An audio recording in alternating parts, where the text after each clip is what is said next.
Hi friends, நம்ம விஷ்ணு விஷாலை வச்சு FIR படத்தை டைரக்ட் பண்ண நம்ம மனு ஆனந்த் டைரக்டர் இருக்கார்ல, அவர் இப்போ ஒரு படத்தை டைரக்ட் பண்ணி அந்த படம் வந்து இப்போ ரிலீஸுக்கே தயாராகிடுச்சு. படத்தில் ஆர்யா, கௌதம் கார்த்திக், சரத்குமார், மஞ்சு வாரியா இவங்க எல்லாமே ஒரு முக்கியமான கதாபாத்திரத்தில் தான் நடிக்கிறாங்க.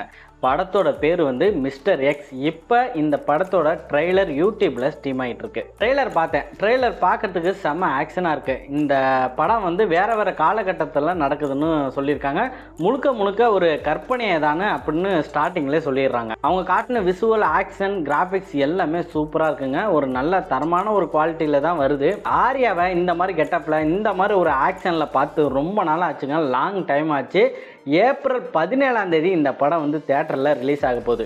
மஞ்சு வாரியர் அவங்க இந்த ஆக்ஷன்லாம் செம்மையாக கலக்குறாங்க. அதே மாதிரி தான் இந்த படத்துலையும் அவங்களுக்குன்னு ஒரு ஆக்ஷன் சீன் வந்து நிறையவே வச்சுருக்காங்க போல இருக்கு. ஸோ பார்க்கறதுக்கு செம்ம ஸ்டைலாகவும் இருக்காங்க. கௌதம் கார்த்திக் வந்து வில்லனா இல்லை சரத்குமார் சார் வந்து வில்லனா, என்ன மாதிரி ஒரு கேரக்டரில் நடிக்கிறாங்கன்னே கணிக்கவே முடியலங்க. ஏன்னா ட்ரெய்லர் வந்து அந்த அளவுக்கு ஒரு எதிர்பார்ப்பை தான் கொடுத்துருக்கு. ட்ரெய்லரில் நிறைய விஷயம் காட்டுறாங்க. நியூக்ளியர் பாம்பை பற்றினா பேசுகிறாங்க. இந்தியாவே ஏதோ ஒரு ஆபத்துலேருந்து காப்பாற்றுற மாதிரியான சீன்ஸ் நிறையவே இதில் இருக்குன்னு நினைக்கிறேன். மனு ஆனந்த் சார் டைரக்ஷனில் ஒரு ஹாலிவுட் லெவலில் ஒரு படத்தோட ட்ரெய்லர் நீங்கள் பார்க்கணும்னு நினச்சிங்கன்னா இந்த மிஸ்டர் எக்ஸ் படத்தோட ட்ரெய்லரை ஃபஸ்ட்டு நீங்கள் போய் பாருங்கள். அதே மாதிரி ட்ரெய்லர் அப்டேட்டுக்கு நம்ம சேனலையும் சப்ஸ்கிரைப் பண்ணி வச்சுக்கோங்க.